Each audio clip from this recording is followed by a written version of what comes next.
Ibu-ibu mungkin yang, maaf sekarang badannya gede-gede. Akhirnya apa? Tempurungnya, apa tuh? Lutut itu kan sakit kan? Rotak, rotak, rotak, rotok gitu kan. Duduk susah, jalan susah, beri susah. Bawaannya baper terus. Apalagi pramenopause syndrome. Obatnya pakai apa? Bukan disuntik. Bukan dikasih obat anti nyeri. Jadi kalau ada orang bilang, ada bahasa Inggris itu, I am a man with big bone. Gitu. Saya itu laki-laki yang tulangnya gede. Ada ceritanya tulang gede. Ya. Kalau manusia itu badannya gede, lemaknya yang banyak, tulangnya tetap segitu. Kalau tulang banyak, kalau lemaknya yang banyak, otomatis terjadilah peradangan di badannya. Peradangan di badan, pasti akan kena sendi, kena apa, semua akan kena. Bahkan ini pun akan kena otaknya gitu loh. Ya. Kalau udah kayak begitu, bukan kasih obat, tapi turunin berat badan. Karena tulang kita hanya mampu menahan beban tubuh dengan sesuai dengan kondisi tinggi badan kita, nggak bisa bertambah. Gitu loh. Jadi kalau nyeri, lututnya nyeri, ankle-nya nyeri, bagian atas nih berlebih lemaknya, kurangi lemaknya. Gitu caranya. Caranya gimana? Ya kurangi makan. Pertanyaannya, saya sudah kurangi makan, tapi tetap gemuk. Kita lihat apa yang dimakan. Pembahasan di situ nanti. Supaya Bapak Ibu teman-teman paham nih ya. Termasuk ini perempuan zaman sekarang. Jadi kalau saya kemarin tuh sempat ada dalam satu kajian gitu kan, subhanallah ada seorang ibu-ibu lah, mbak-mbak gitu, dia cerita. Ceritanya, dokter, apa obat kista, dia bilang. Apa herbal buat kista? Saya nggak jawab. Saya bilang apa? Sebelum saya jawab itu, saya tanya dulu, saya bilang, sebelum kena kista, menstruasi ibu bermasalah nggak? Jawabannya iya. Wanita itu gerbangnya sehat atau tidaknya dia, indikatornya dari menstruasi salah satunya, yang paling dominan. Kalau mens yang bermasalah, sampai ke kanker pun bisa punya peluang kena. Pertanyaannya, kenapa mens bermasalah? Kemarin saya sempat nulis di feed ya, di Instagram itu, orang-orang yang hamil. Udah pada baca, ibu-ibu? Bapak-bapak baca? Itu Allahu Akbar, nggak nyangka saya sampai 5.000 komen loh itu. Sampai hari 5.300 komen. Dan itu hamil. Bukan ngandalin macam-macam, dan saya nggak jual produk apa-apa di situ. Yang saya mau angkat, bahwa kita tuh manusia, ciptaannya Allah, kembalilah kepada Allah. Jangan pikirin penyakitnya, kalau memang wayanya Allah kasih anak, pasti dikasih sang anak sama Allah gitu, dianugerahi. Tapi kata kuncinya apa? Jangan bikin beban di badan. Rata-rata diminum apa? Kunyit, serai, cengkeh, gitu-gitu doang yang diminum. Hamil coba. Modal ceban juga dapat tuh gituan. Coba dia baca. Itu yang boleh saya katakan, subhanallah, itu kasus-kasus yang saya share itu kepada seorang teman saya, seorang dokter kandungan, dia bilang, oh Akbar, dia bilang. Itu urusannya kalau di kandungan tuh berat banget. Bukan kita mengatakan kita nggak perlu dokter kandungan, bukan. Tapi sebenarnya kalau kita memahami tubuh kita, terus sekalian, apa yang kita butuhkan, maka banyak masalah itu cepat selesai. Asal mau aja. Anda harus jauh lebih merasakan nikmatnya makan kurma, ya, atau nikmatnya makan sayur daripada makan gorengan. Nanti ke depannya kayak begitu. Suatu hari kelak nanti, nikmatnya makan kurma, nikmatnya makan sayur atau buah tadi, tidak jauh lebih baik bisa Anda nikmati daripada nikmatnya Anda membaca Al-Quran. Itu tingkat paling tinggi di situ. Makanan sederhana cukuplah 1-3 butir kurma, 1 sendok zaitun gitu, udah cukup. Sisanya untuk ibadah. Gitu. Kalau sampai di titik itu gitu kan, nanti minta berkah, ya Allah berkahi aku dengan makanan ini. Makan nggak perlu banyak tapi berkualitas, cukup, Allah akan cukupkan, tenang aja. Gitu.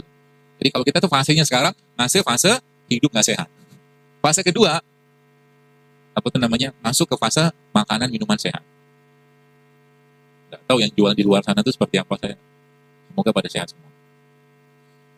Harapannya begitu, karena beberapa tempat yang saya mau bikin kajian-kajian itu saya maunya itu ada bazar sehatnya. Nggak ada gula pasir, nggak ada nasi putih, nggak ada tepung, nggak ada minyak. Nah, gitu. Kenalkan masyarakat dengan makanan-makanan sehat. Orang tua kita yang dulu nggak makan gitu-gituan. Mereka makan tepung, tapi bukan tepung kayak kita zaman sekarang goreng-gorengan. Maka tepung-tepung mereka dari ubi, dari singkong kayak begitu, tepung juga kan? Gitu maksudnya. Ya. Itu rules-nya. Jadi kalau Bapak Ibu sekalian mau sehat, kurang kencang. Mau? Masya Allah. Allah saksinya hari ini. Tapi ada syaratnya. Syaratnya adalah kita meninggalkan yang bikin masalah di badan kita. Siap? Yang pertama, catat. Dan lakukan ini karena Allah. Lakukan ini karena Allah. Sehingga nanti apa? Hidup sehatnya kita, mukmin ini bukan lifestyle, bukan gaya hidup, tapi itu bagian ketaatan, bagian kesyukuran kita dengan nikmat badan ini gitu loh. Kalau cuma sekedar lifestyle kayak orang-orang barat sana, alah, ngapain juga. Orang jangan puasa aja kita bisa sehat kok, insya Allah. Tapi kita niatkan untuk menjaga badan. Kenapa? Semua amal ibadah yang berkurang karena tidak dilakukan sempurna, maka berkurang juga pahalanya. Orang yang sholatnya duduk, setengah pahala sholat berdiri. Orang yang sholatnya berbaring, setengah pahala sholat duduk. Kan gitu kan? Sayang kan? Maka lagi-lagi niatkan untuk ketaatan kepada Allah, agar ibadah lebih baik. Jadi dan saya tidak mengajarkan diet. Diet ngapain juga? Kalau nggak makan begini pasti turun. Ya. Asal ngerti tadi, kita nggak makan gula sederhana. Yang kita makan gula yang kompleks nanti. Pertama, catat, Masya Allah. Semoga dikerjakannya. Husnuzon, baik sangka. Pertama, kurangi atau stop nasi putih. Ya kalau nggak stop, kurangi dulu lah. Tenang, insya Allah kita tetap hidup tanpa nasi putih. Ya, nanti kenapa-kenapa saya ceritakan. Yang kedua, semua produk yang berbasiskan tepung, terutama tepung-tepung yang tinggi indeks glikemiksnya, atau tepung yang menyebabkan kadar gula kita bisa naik cepat. Kecuali tepungnya Nabi itu punya tepung namanya talbinah. Nah itu boleh makan. Talbinah namanya. Yang ketiga, gula pasir. Sudah berapa? Yang keempat, minyak goreng. Itu dulu. Dokter, nanti kalau dokter begini nanti yang jualan gimana gitu kan? Tenang. Ada demand, ada supply. Hukum pasar akan terjadi. Ketika kita nggak makan lagi makanan-makanan begituan, mereka akan ganti produknya kan. Tenang aja. Yang jualan gorengan akan jual rebusan. Betul? Yang jualan tepung, dia akan jual sayur-sayuran. Oh sehat. Kan gitu kan?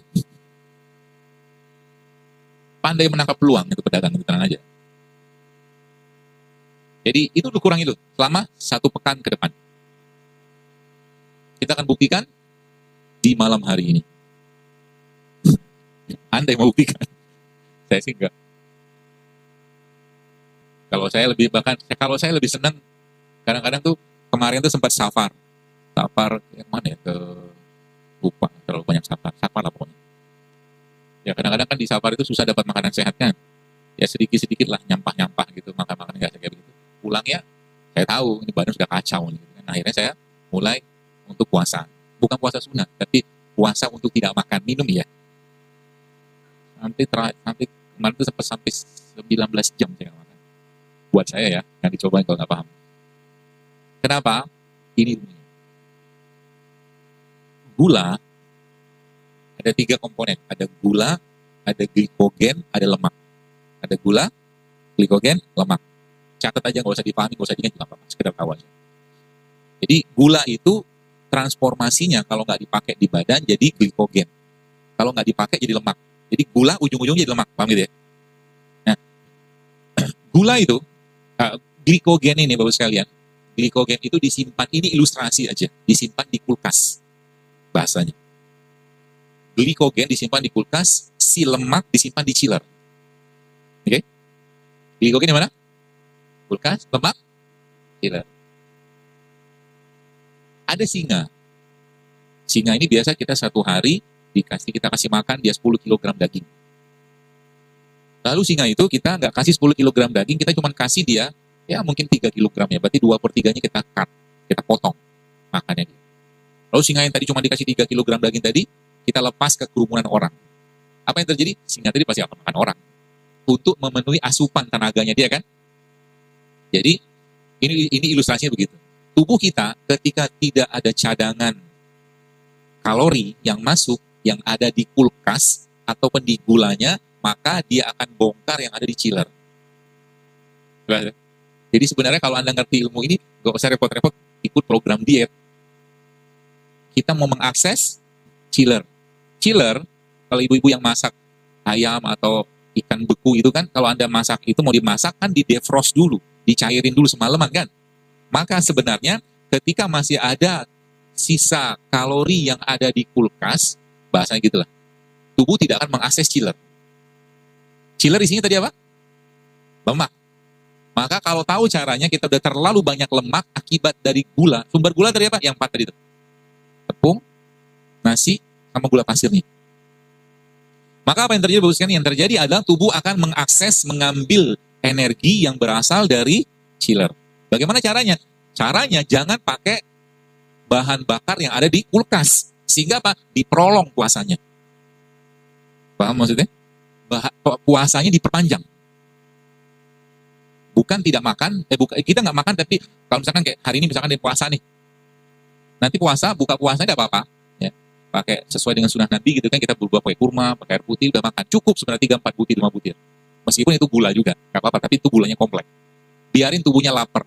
Kalau tubuh kelaparan, maka tubuh lama-lama akan membongkar cadangan energi yang ada di chillernya. Berapa lama waktunya? Dimulai dari 16 jam, 18 jam, sampai 24 jam.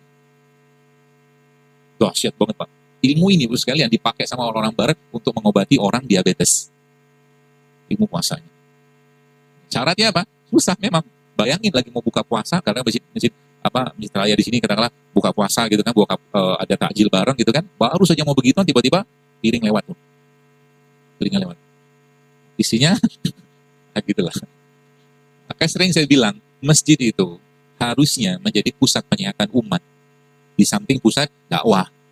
Di sini orang bisa belanja kan, misalkan nih salah satunya, siapin misalkan gentong-gentong air yang isinya kunyit segala macam, karena Indonesia kaya dengan itu gitu.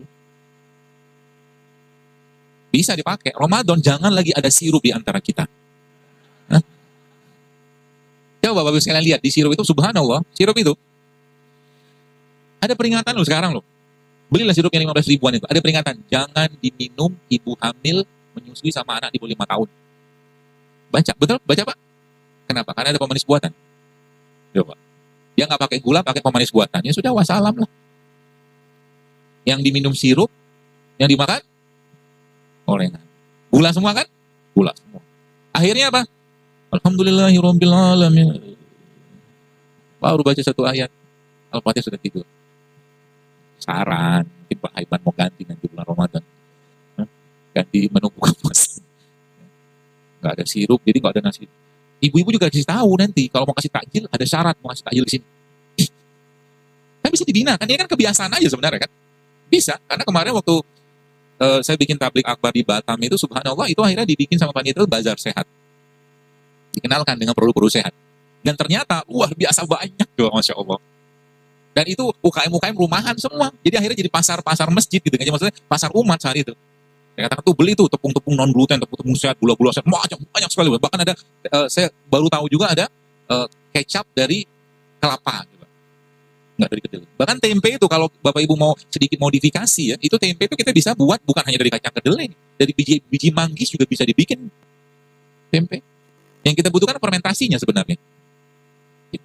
Oke ya. Nah itu tadi 4 yang beberapa tadi di stop, kurangi. Itu sebabnya coba Anda tanya ke orang-orang yang hamil-hamil, coba lihat, mereka semua sudah mulai meninggalkan yang nggak sehat. Kalau bahasa mereka tuh udah nggak nyampah-nyampah lagi lah badannya gitu, makannya nggak sehat. Simple. Kalau itu udah terjadi, maka tubuh mulai ngereset. Kayak laptop hang, dipencet tombol on-nya, mati deh. Pencet lagi, nyala lagi. Begitu. Karena tubuh itu bisa melakukan proses detoksifikasi itu kalau apa? Kalau dia dikasih bahan baku dan bahan bakar yang tepat. Bahan baku pertama apa? Asam amino. Bahan baku pertama, asam amino. Dari mana kita bisa dapatkan asam amino itu? Manusia Allah ciptakan dari apa? Tanah. Dalam surah Al-Mu'minun Allah bilang walaupun khalaqnal insana min sulalatin min tin, kami ciptakan manusia dari tanah. Maka kita butuh semua unsurnya tanah. Kita nggak bisa makan tanah. Maka kita mengambil sarinya tanah. Kita mengambil intinya tanah. Siapa yang bertugas mengambil sari pati intinya tanah? Ada satu makhluk namanya lebah. Lebah itu mengambil madu kan? Madu itu diambil dari mana? Dari kuncupnya bunga tadi, dari bunga itu segala macam. Diambil dari akar kan sebenarnya kan? Jadi madu itu sari patinya tanah. Bahasa lainnya, madu itu adalah ya komponen asam amino terbaiknya manusia itu ada pada madu. Maka makan madu itu tiap hari. Gitu. Yang pertama asam. Yang kedua apa? Indonesia, negeri tropis. Allah menciptakan di sini satu air yang sangat steril, yang isinya isotonik air tadi. Ya, isotonik itu maksudnya sama tonisitasnya dengan cairan tubuh kita. Ya, dan dia sangat steril. Air itu namanya apa? Air kelapa. Air kelapa itu isinya asam amino juga. Subhanallah kan. Jadi kalau kita udah ngerti Indonesia ini berlimpahnya luar biasa, subhanallah. Saya katakan, kadang-kadang kalau kita yang Bapak Ibu sempat Allah kasih rezeki luar negeri, bingung. Saya tuh pernah ke Jepang. Di Jepang tuh punya duit tapi nggak bisa makan. Ini babi, itu babi, semua babi. Ya, bahkan nasi pun mereka pakai mirin. Mirin itu kayak araknya supaya nasinya pulen. Dikasih mirin coba. Gitu. Akhirnya terpaksa lah waktu kapan hari ke Jepang beberapa tahun lagi gitu kan saya bawa mie, pergi ke restorannya, nggak berani juga pakai piringnya karena piringnya campur sama babi-babian. Akhirnya saya makan mie tadi pakai gelas cangkir. Bagian dari kita menjaga, ya seperti itu. Asam amino. Asam amino. Jadi apa tuh namanya? Tubuh kita dari saya katakan gen-gen tadi dia butuh asam amino. Ya. Maka air kelapa itu menjadi salah satu itunya, apa tuh namanya solusinya. Kalau Bapak Ibu punya racun tikus, ya, racun tikus itu katakanlah racun tikus atau racun hama lah yang cair ya, lalu Anda masukin ke dalam air kelapa gini kan, masuk itu gumpal dia. Itu dahsyatnya air kelapa. Maksudnya apa? Racun tikus bisa dikoagulasi, digumpalkan sama dia, nggak bisa larut dalam airnya. Kekuatan dari air kelapa itu untuk apa ya? Untuk mencegah racun atau mengikat racun. Itulah bahasa. Tubuh kita banyak racunnya banyak. Kosmetik kita banyak bahan kimia, odol kita macam-macam tiap hari gitu kan. Maka jadwalin tuh makan atau minum air kelapa. Setiap seminggu tuh minimal sekali atau 2 kali lah. Tiap hari yang kelapa muda atau kelapa tua tergantung usia Anda. Kalau Anda sudah tua, minum yang tua. Beda, ini bukan bercanda, beneran. Karena kelapa tua sama kelapa muda beda kandungan nutriennya. Beda. Jadi kalau orang-orang dengan maaf 50 tahun ke atas gitu kan, dia nggak butuh air kelapa yang detox, dia butuh nutrien-nutrien atau makronutriennya aja, kata guru saya gitu. Karena dia peneliti juga. Nah, termasuk orang-orang tua kayak begitu, air kelapanya diminum, santannya diminum. Santan itu sehat, asal jangan dipanaskan. Sehat. Maka ada namanya satu resep di daerah apa di pengobatan Ayurveda itu namanya golden turmeric latte. Golden turmeric latte. Santan, kasih jahe, kasih kunyit, kasih kurma. Enak banget. Serius. Dan lemak dia, ada lemak yang sangat baik untuk jantung. Jadi nanti kalau ibu-ibu Anda misalkan meres santan, nah santannya tadi diperosnya pakai airnya, jangan pakai air biasa. Paham ya? Jadi meres santan itu pakai airnya. Terus santannya diapain? Jangan digodok, rusak dia. Panasan pada santan kan rusak. Maka Indonesia itu kan punya satu makanan yang santan dipanasin berulang-ulang tuh. Ada daging dikasih santan, panasin. Namanya apa? Bukan Pak, Iban. Namanya rendang kan? Siapa mau makan rendang silakan. Ya. Rendang itu diakuin sama CNN apa kalau nggak salah sebagai makanan paling enak di dunia coba, Masya Allah. Emang enak sih. Kenapa enak? Karena santan dipanasin berulang-ulang. Semua dipanasin berulang-ulang pasti enak. Coba Anda bikin sambal pakai minyak jelantah. Enak kan? Padahal kalau saya punya sambal sendiri, bawang putih, kasih cabai rawit, kasih kurma, kasih garam. Waduh, Masya Allah, enak minta ampun. Sambal kurma bahasanya. Karena saya nggak pakai gula kan, pemanis kita tuh kurma. Nanti cobain ya. Jadi sambal, bawang putih, cabai rawit, kasih kurma, kasih garam sedikit, mau tambah tomat sedikit apa-apa. Ya diulek lah, masa dilihatin doang. Diulek lah, namanya juga sambal. Makannya, nih saya ajarin yang masih suka makan, nasi putih, gak apa-apa makan aja. Ya. Tapi syaratnya harus dikasih rempah. Ini cara bikinnya begini, catat. Bapak-bapak nyatet nggak buat apa, masak juga enggak. Mau catat. Paling ente terima jadi doang. Hah? Ambil bawang merah, tapi tidak apa-apa, catat aja. Bawang merah cacah gitu, bawang putih sama serai. Oke, bawang merah, bawang putih sama serai. Lalu si bawang merah, bawang putih sama serai, tambah sedikit sama cabai. Cabai nggak perlu cabai rawit, cabai merah biasa aja yang nggak perlu terlalu pedas, nggak apa-apa. Nanti itu ditumis pakai minyak zaitun dengan api kecil. Apinya kecil aja. Asal keluar aroma sebentar. Minyak zaitun yang apa? Jangan pakai yang cooking oil, tapi extra virgin olive oil. EVO. Atau kalau enggak, biasakan di rumah, kalau tetap pengen makan yang digoreng, pakai minyak kelapa. Minyak kelapa itu home industry sebenarnya. Bisa dibikin rumahan. Kalau minyak kelapa sawit, kapitalisasi. Kan gitu kan? Gitu. Jadi gorengnya pakai, atau tadi numisnya pakai minyak coconut oil cooking coconut oil apa namanya gitu. Ada tuh. Ya. Tumis. Nggak usah panas-panas. Sampai keluar aroma sebentar, angkat, campurkan sama nasinya. Hah? Kenapa? Campur sama nasinya. Bumbu tadi itu semakin banyak semakin bagus. Terutama bawang merah sama bawang putih. Semakin banyak semakin bagus. Oke?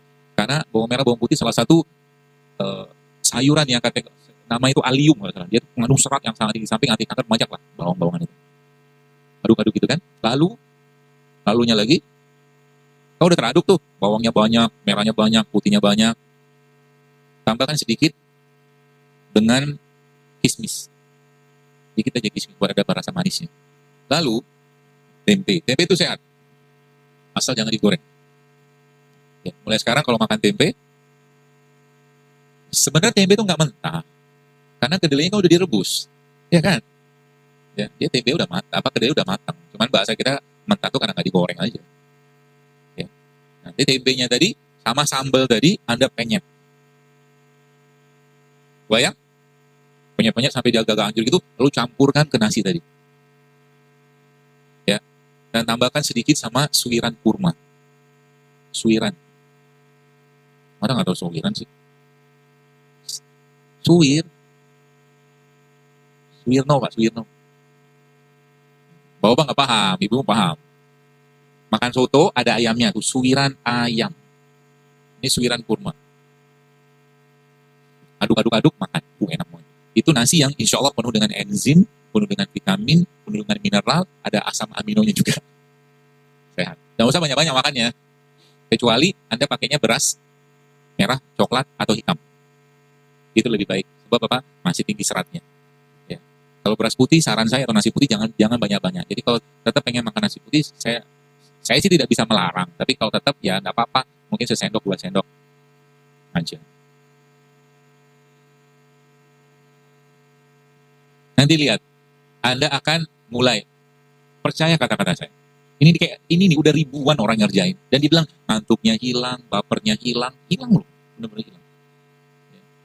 Zaman sekarang karena makanan yang dimakan sudah tidak banyak lagi enzim, akhirnya baperan. Gak ada enzim itu tuh apa tuh namanya membuat tubuh tuh akhirnya kerja keras mengolah makanan tadi. Gitu. Banyak. Tanda-tanda orang baper itu apa? Mudah banget left group WA gitu. Ngomong sedikit keluar. Orang begitu sarankan tinggal di hutan saja. Gitu ya. Itu bisa dipakai. Jadi kalau mentok-mentoknya kalau saya dokter makan nasi putih gak? Jarang. Tapi kalau makan biasa saya kasih sambal. Supaya ada enzim itu. Karena kita butuh karbo, tetap kita butuh karbo. Saya bukan pengaruh diet keto. Kalau keto kan nggak makan karbo. Kita harus makan karbo. Untuk apa lo ciptakan sayur buah gitu kan? Kita harus makan. Saya bukan vegetarian, saya makan daging. Tapi kalau makan daging harus ngerti rules-nya dulu. Ya, minimal ada 2-3 porsi sayur atau buah yang Anda makan sebelum Anda makan daging. Sehingga dagingnya gampang dicerna. Apalagi misalkan yang suka makan sate kambing nih. Sebelum makan sate kambing, supaya gampang dicerna kambingnya, minta tuh 2 porsi bawang sama cabenya. Makan. Nanti kambingnya gampang dicerna. Dan kambing itu hewan yang sangat baik. Jangan dikambing hitamkan. Ya, masalah di kambing itu kan bukan masalah di dagingnya kan. Justru malah masalah karena pengolahannya, garamnya segala macam. Jadi kambing baik-baik saja. Gitu. Nah, jadi nanti ada tadi kan sama yang pertama, yang kedua apa tadi? Yang kedua probiotik. Jadi kan cara kita memperbaiki badan kita. Nanti Bapak Ibu bisa praktekkan tiap hari. Ya. Dan saya tidak akan bahas penyakit saat ini karena ini kalau ini kita kerjakan penyakit akan hilang dengan sendirinya, insya Allah. Yang pertama dia asam amino. Jadi mulai dari madu, ada kurma, ada air kelapa. Ya. Yang kedua probiotik. Probiotik itu apa? Semua makanan fermentasi. Tempe. Makanya tadi Indonesia dapat gelar makanan terenak di dunia namanya rendang. Tapi Korea dapat gelar makanan paling sehat di dunia namanya kimchi. Ya, dan tempe itu sering banget dibahas oleh ahli-ahli nutrisi sebagai salah satu makanan yang paling baik ya, karena dia fermented food. Ya. Semua yang fermentasi makanan insya Allah baik. Ya. Gitu. Yang kedua itu. Yang ketiga prebiotik. Prebiotik itu apa? Makanannya probiotik. Dapatnya dari mana? Terutama sayur dan buah-buahan. Itu prebiotik. Jadi kalau Anda makan tempe, usahakan makan sayur. Sehingga nanti bakteri yang ada pada tempe tadi akan tumbuh berkembang dia dengan sayur dan buah yang kita makan. Itu ceritanya. Jadi, prebiotik. Yang keempat, ya, rempah. Ya.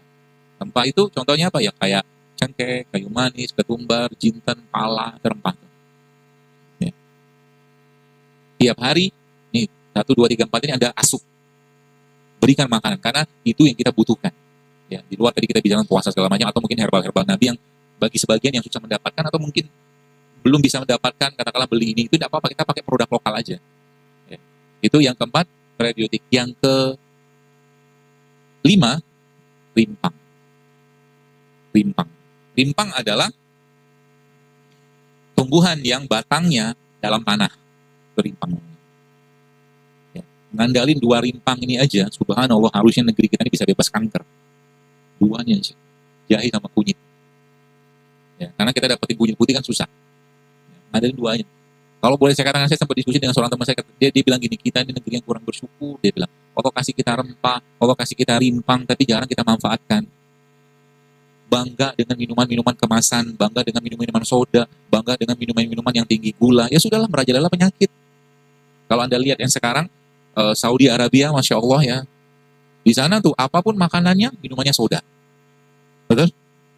Soda dari anak SD, SMP, dan siapa bilang rumah sakit di Saudi itu sepi? Rame, Pak. Orang osteoporosis semua gara-gara soda. Gitu. Kita jangan ikut-ikutan.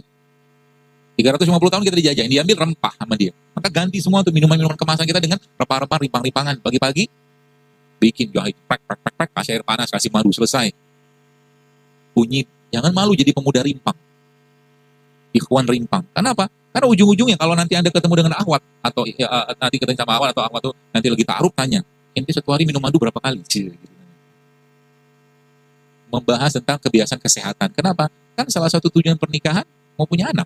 Gimana mau punya anak kalau si perempuan sama laki-laki atau si akhwat atau ikhwan sebelum nikah tuh sudah makanannya nggak sehat, nyampah lah bahasa gitu. Gak bakal susah punya keturunan, serius. Karena satu makanan yang kita makan dalam ke mulut kita masuk ke mulut kita, itu akan menjadi bagian dari gen kita. Jadi bagian dari gen kita. Saya berpesan nih kepada ibu-ibu orang tua di sini. Ya. Jangan, jadi kalau anak Anda, Bapak Ibu sekalian, pengen makannya nggak sehat, larang. Bukan larang, jangan kasih kesempatan mereka. Kulkas Anda di rumah, ya, kalau misalkan belum ada anggaran untuk memenuhi kulkas dengan buah-buahan, biarin kosong aja. Gitu. Mau beli ikan, mau masak ikan, pergi ke pasar. Beli ikan segar, masak, gak usah di frozen. Lebih bagus ikan fresh. Gitu. Ya. Jadi di rumah ya termasuk mulai kurangi yang tadi. Jadi anggaran bulanan biasa beli 1 dus mie instan, kurangi dengan beli buah aja. Atau beli rimpang. Mie instan mungkin 1 dus ya, mungkin 100.000 lah, saya nggak tahu harganya berapa. Banyakin beli rimpang ya. Anak-anak kenalkan dengan rimpang-rimpangan. Anak-anak kenalkan dengan makanan minuman sehat. Sehingga nanti kalau orang tuanya mengajarkan kayak begitu, nanti mereka nanti juga akan mengajarkan pada anak-anaknya dia. Karena itu kebiasaan, habit itu diturunkan. Ya, seperti itu. Rimpang ya. Laki-laki nih, coba bapak-bapak sekalian nih. Ada 2 rempah ini dan 2 tumbuhan ini, kalau boleh saya katakan coba mulai dirutinkan diminum untuk meningkatkan atau membooster testosteronnya. Yang pertama kunyit, yang kedua habatus sauda. Ya, jadi Anda ambil kunyit, ya kunyit itu dipotong-potong aja, kasih masuk air panas nanti, lantas kasih madu nanti sedikit atau kasih jeruk nipis sedikit, lalu diminum sama habatus sauda, atau habatus sauda ini dimasukkan ke dalam air juga nggak apa-apa, dibuka kapsul. Itu akan membooster testosteron. Nanti kelaki-lakiannya akan muncul. Laki-laki itu kan ar-rijalu qawwamun 'alan nisa. Perkasa dia nanti. Insya Allah. Asal jangan makan tepung. Jangan banyak-banyak makan tepung. Ya. Itu ya. Asam amino, probiotik, prebiotik, rempah sama rimpang. Tiap hari usahakan mengasup itu. Usahakan.